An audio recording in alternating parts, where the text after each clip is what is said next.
Realitinya mungkin dari segi cara pengandalian kewangan kita ni lah, itulah realitinya. Kita ni akan merasa pahitnya juga, manisnya juga dalam masa yang panjang.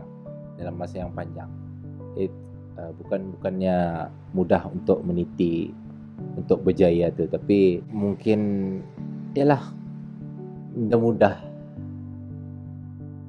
ada membuka bisnes juga ketukangan kayu, iaitu custom made furniture. Mula start berkecimpung dalam ketukangan kayu lebih awal dari peternakan udang ni lah.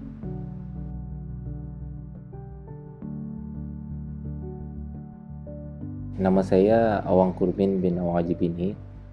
Pekerjaan masa ni menternak udang, memelihara udang tempatan. Kalau petukangan kayu dari 2013, dalam 7-8 tahun lah. Jenis-jenisnya yang custom made furniture, dapur, almari baju, yang custom made lah.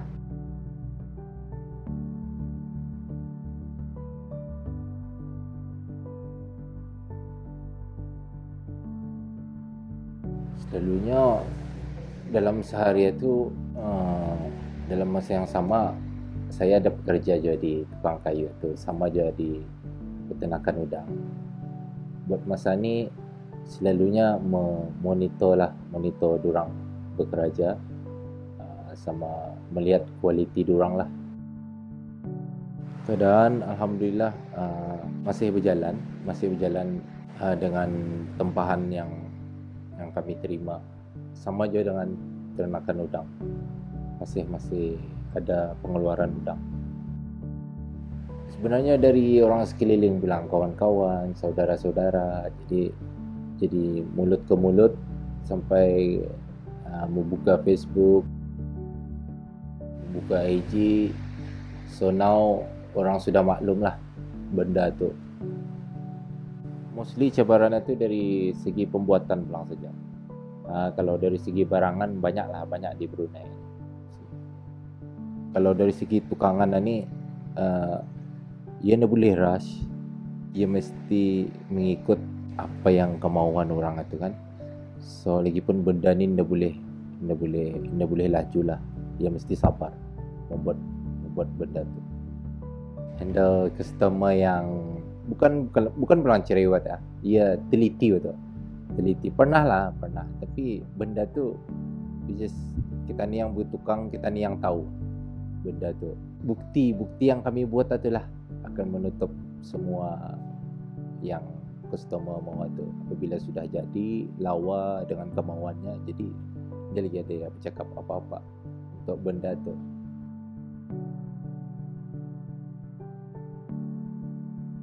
Dari awal dorang agree pulang dengan bisnes itu. Kira positif je lah dorang bagi nasihat untuk membuka kalau sudah pandai itu membuka untuk hasil diri sendirilah. Sampai sekarang alhamdulillah. Yang masa kayu tu syukur alhamdulillah, awal-awal tu okey lah, since macam dah ramai orang membuat barang pertukangan kayu tu. Tapi semasa ni pun macam makin ramai sudah kan. So awal-awal tu tempahan pun banyak benar-benar sampai alhamdulillah lah, cuma tu je. Aku sokong saja menolong juga membuat segala paperwork, quotation apa semua tu. Lepas tu kami pasal ni boleh diteruskan, sudah kami move ke sini. Ada lagi berapa ke furniture tu.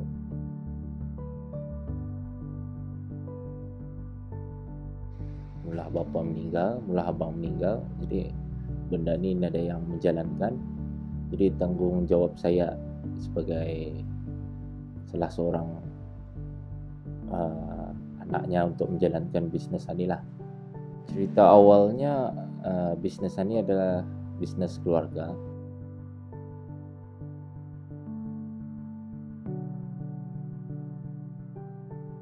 mungkin lebih dari 20 tahun sudah. Amba, which is saya sendiri, dalam 5 ke 6 tahun lah baru berkecimpung dalam ini. Sebenarnya dalam perjanjian sama pihak kerajaan, tapak ini diserahkan dan yang mengusahakan untuk mengurik sama membuatkan ia production apa adalah keluarga saya. So dari kosong je lah untuk membuka bisnes ini. Masa tu okey, itu satu idea yang baik je lah. I mean untuk generasi muda. Since kami pun waktu tu my husband ada pekerjaan juga, why not kami start untuk bisnes ni, and then lagipun ani kira menyambung dari legacy family-nya lah cuma tu, macam dari mula bapanya kan. So why not dia yang meneruskan benda ni. Sayang je since masih muda. So asal berkarya sajalah untuk membuat benda cuma ni. Kuat hati tu untuk membuatlah segala, menghadapi semua tu. Jadi yang okey lah, aku okey pulang sejak kalau ya buat kan membuat benda menternak ni. Kalau rutin sehari-hari untuk masa ni berbeza pulang sama dulu. Untuk yang akan datang, main thing yang saya perlu tahu water quality-nya, cara pemakanan udangnya, berapa banyak yang makan, adakah udang itu habis makan makanan yang diberi. Banyak benda inspirasi ni dari segi negara-negara lain, peternak-peternak di luar negeri, sama-sama ada yang di tempatan ni juga lah, pengalaman-pengalaman dia yang banyak menolong, membantu, men-share dengan semua kegiatan di kolam ni.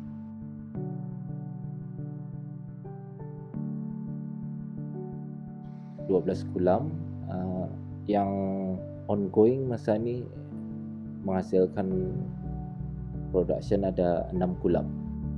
Ketua keluarga which is almarhum bapa saya, ia menyewa Hayab Cobble excavator untuk mengurik and membuat jalan-jalan itulah. So prosesnya lama juga dulu tu, lama untuk membina satu kolam, kedua kolam, apatah lagi 12 kolam. So banyak memakan masalah.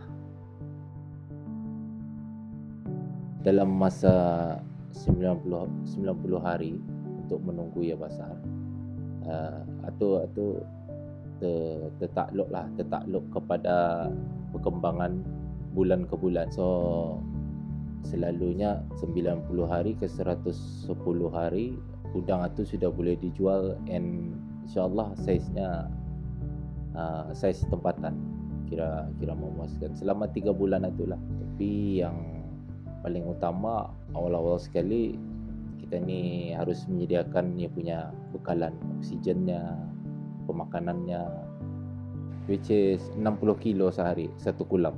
Water quality-nya, banyak minor things yang kita ni perlu ambil peduli sebelum ia start untuk ditanam. Airnya dari laut kita ni, air sungai kita ni.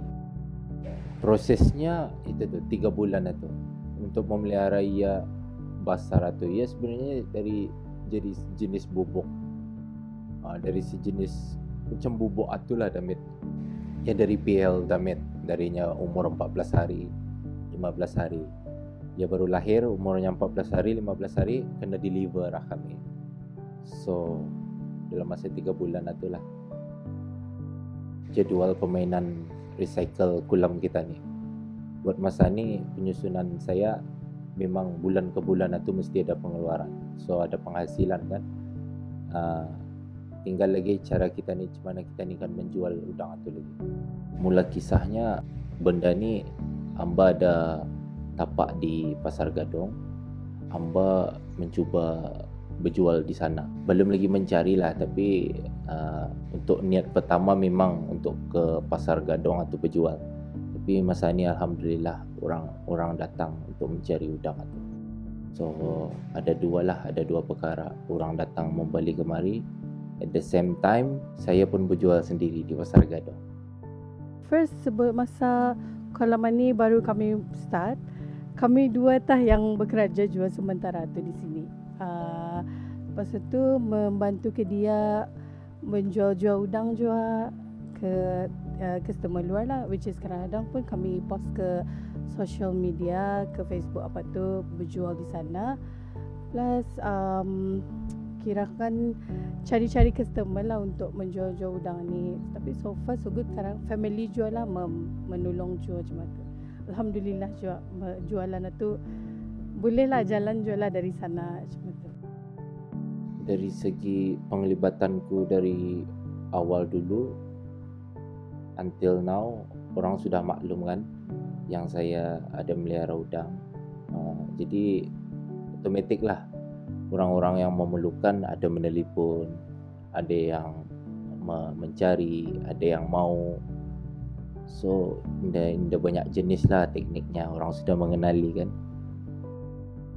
Masa ni alhamdulillah semua benda yang diusahakan dari awal ada menampakkan hasil-hasilnya lah. Alhamdulillah masa ni mungkin belum berapa stabil, tapi insyaallah akan datang maybe ke sana lah, kestabilan itu. Sokongan, start saja bisnes ni memang banyaklah kata-kata positif yang saya boleh membuat barang ni. Tapi alhamdulillah lah sampai ni masih berjalan dengan lancar. Kalau macam masa menghadapi masalah tu, which is firstly we ada slow talk lah, macam bagi nasihat sikit, macam cuba macam bagi yang semangat jua, and then apa-apa saja yang ia perlukan, so adakan masakah atau apa untuk membantu ia. Jadi kadang-kadang macam minta tolong buat paperwork ke apa tu, semua tolong ia jua apa sajalah. Cuma tu pulang saja tu. Dari direct pun dari ke dia jua, baru tah ia instruct aku untuk buat apa, so aku buat saja. Banyak bersyukurlah, banyak pelajaran yang ku terima sama dapat ku pelajari lah. Mungkin dari segi kewangan kali, akan menyediakan kewangan yang kukuh untuk benar-benar go untuk benda ni lah. Tapi benda sudah terlanjur, alhamdulillah sampai ni sekarang ni. Kadar okey lah, alhamdulillah lah, tapi belum di tahap yang memuaskan benar-benar. Tapi adalah benda dapat dinafikan juga ada. Bisnes peternakan udang ini banyak melatih diri untuk bersabar, untuk menerima segala ujian itu dengan sabar yang penting. Tapi untuk kesenangan kesana jauh pulang lagi. Tapi of course banyak belajar dari kesilapan itulah. Itu yang membuatkan ku semangat untuk membuat lagi benda-benda baru. Awal-awal tu indah banyak lah macam segala dugaan. Indah berapa mencabar lah I think macam tu. Tapi lepas since perniagaan ni start, macam segala kerajaan ni, scale lah kami punya kehidupan ataupun orang macam selesa jual, alhamdulillah. Lagi banyak cabaran, lagi mendewasakan diri untuk menghadapi semua tu, alhamdulillah. Halangan untuk memulakan bisnes ni macam-macam pulang, tapi dengan usaha, tawakal, semua mengikut masalah. Ujian itu mengikut masa, pasal benda ni benda hidup kan. Kita ni dia dapat nampak benar-benar. And then ia punya case menunggu a few months untuk melihat pertumbuhannya. Kalau dari segi kewangan selalu ada cabaran yang tidak terduga. Benda-benda yang patut di Bali on spot, yang patut, memang banyaklah dugaan kewangan itu. Tapi alhamdulillah sampai masa ni benda tu boleh disettle dengan pelan-pelan. Kalau dari segi pertukangan kayu, benda tu masih di dalam negeri, boleh dikendalikan. Tapi kalau untuk peternakan udang, itu saja masalahnya. dan ini dia dapat order barang dari luar dengan orang dia lagi macam dulu sebelum COVID tu kan.